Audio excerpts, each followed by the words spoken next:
What's good, y'all? It's your boy Ross back at it again with another video. So we gotta talk about it. I think we can all finally agree that John Cena's heel turn did not work as a lot of us were hoping it would be, and as WWE was hoping it would be. Granted, the initial turn itself brought a lot of excitement, a lot of hype to WrestleMania this year. A lot of people were speculating. I mean, we all were. The whole wrestling community, or majority of the wrestling community, really thought that this was going to be something revolutionary. And unfortunately, it wasn't. Now, like I said, the initial turn itself was actually pretty cool. I think a lot of people can agree that it was a shocking moment. Many people didn't expect it to happen. A lot of people were excited to see where things could possibly go. But as the weeks went on, and as the promos that John Cena started to give, yes, they had some truth to it, but it wasn't landing as I'm guessing people were expecting it to. Because at the end of the day, when it's all said and done, people still wanted to cheer for John Cena. So a successful heel turn depends on the fans' reaction. If the fans are ultimately giving you praise still and cheering for you, it's not working all the way. Granted, there are situations where heel turns happen and over time the fans start to cheer for said heel because they're cool. You know, heels get to do cool things. But that's over time. In this particular situation, when it came down to John Cena, it started off good. He was giving the disrespect to the fans, and you could buy in, believe how he felt to a certain extent, only because, let's be honest, fans weren't really booing him these past few years, especially since he's been in Hollywood and he's been putting people over. So it hasn't really been a time in the past 5 years that John Cena has actually been booed, because he hasn't been there as much. He's been putting people over.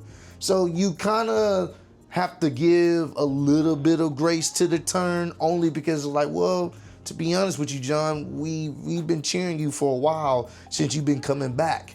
Every time you leave Hollywood and come back to WWE, we show love. So I don't really know about that. But at the same time, though, he still had some points that he made earlier in his career that you could buy into. But once WrestleMania came along and you saw how the match happened, you saw how it played out, Cody Rhodes was finally getting booed for the first time really since he's been back in WWE, and the fans wanted to see John Cena get number 17. And when he did, he got a pop.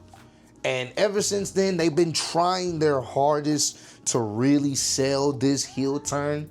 But ultimately, it started to fade very quickly. And you got to put into consideration the whole situation with The Rock being involved and how he wanted Cody to turn heel, and then they decided, Triple H and other writers decided to turn John Cena heel. John Cena was down, and then we got the whole situation with The Rock. But then after that, what happened at Elimination Chamber, The Rock just kind of washed his hands with it. So a lot of people were respecting The Rock, but then we end up getting Travis Scott involved, and it just got messy very quick. And once The Rock never came back, which a lot of people were assuming that would be the case since he's heavily involved in this, once he didn't come back, then Travis Scott getting involved, and then him kind of being etched in history as the guy that helped John Cena get number 17, it kind of just got even worse from there. And now, fast forward all the way to SummerSlam. Right before SummerSlam, John Cena does a complete 360 or 180, whatever you want to say. He completely turns around and said, you know what, guys? I made a mistake, man. This is not the real me, You know what? The people that helped me out, and, we created a crazy moment. He threw The Rock and essentially Travis Scott under the bus. You know what? They just up and left me, so I'm back to my old self. And you want to know the craziest thing? It worked. Because that's all the fans really wanted to do was cheer him.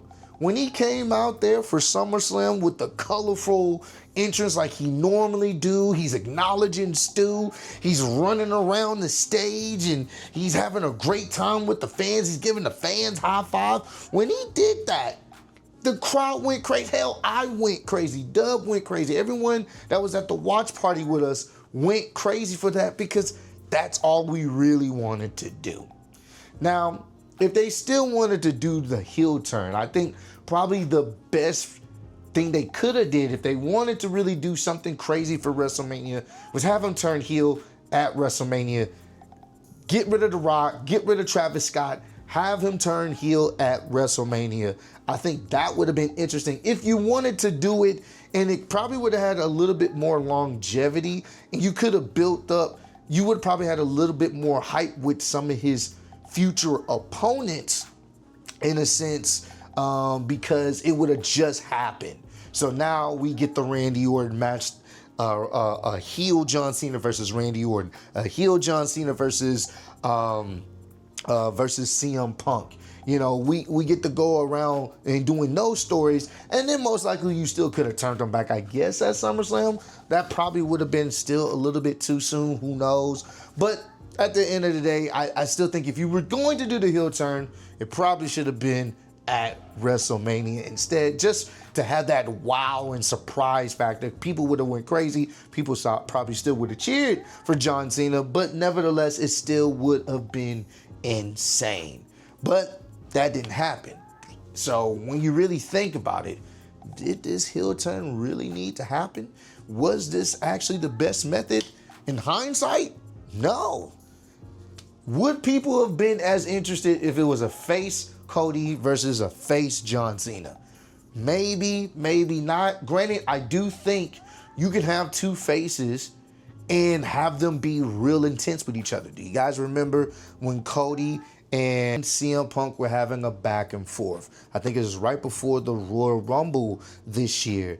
And they're both baby faces in a sense, but their back and forth was really intense and really personal. And I think you possibly could have did that with John Cena and Cody Rhodes. Cody Rhodes being the new face of WWE. John Cena not being the face of WWE anymore and trying to chase that elusive number 17. Does he have what it takes to actually get the job done, or is he going to fall like he has plenty of other times these past few years of trying to actually get some momentum and really, you know, try to go out in a sense of going out on top? You know, can he do what he used to do? Can he be that old John Cena? I think you could have told that story with just a babyface versus a babyface. I think it possibly could have worked, but that's just my opinion. Either way, when it's all said and done, when we look back at 2025 and we look back at John Cena's heel turn, I think a lot of us are going to be like, yeah, that didn't work. It started off pretty cool. The moment was crazy, but in hindsight, it didn't work. It failed, unfortunately. So it's just one of those type of things where, yes, John Cena is a babyface now. He's a good guy, and we all love to cheer for him, and we're happy to have the old John back. But in hindsight, this may go down as one of the worst heel turns of all time. Not because it wasn't exciting and dope to see, it's because it wasn't successful. So, hey, comment down below, let me know, how do you guys feel about John Cena's heel turn this year? Just in a nutshell, do you guys feel like it was heading into the right direction, but then it just kind of fell off the tracks? Or do you guys feel like it was a mistake? Do you guys feel like maybe they should have did it at WrestleMania this year? Or do you guys feel like they shouldn't have did it at all and just had babyface John Cena versus babyface Cody Rhodes and called it a day? Y'all let me know down below. And also, let me know if you guys like when I do these type of vids, I kind of want to do some more commentary style vids, kind of just, you know, with this setup, having the camera follow me and stuff like that. If you guys like this and you want me to do more videos like this, I definitely will. Probably with the reactions, it'll probably be a little bit different. But when it comes to like actually talking to you guys in videos like this, if you guys want me to do something like this, just to kind of switch it up, add a little bit of more flavor to it, y'all let me know if these type of videos would interest you going forward. But hey, I appreciate all the love and support you guys have shown on the channel. Road to 150K. I'll see y'all on the next one. Peace.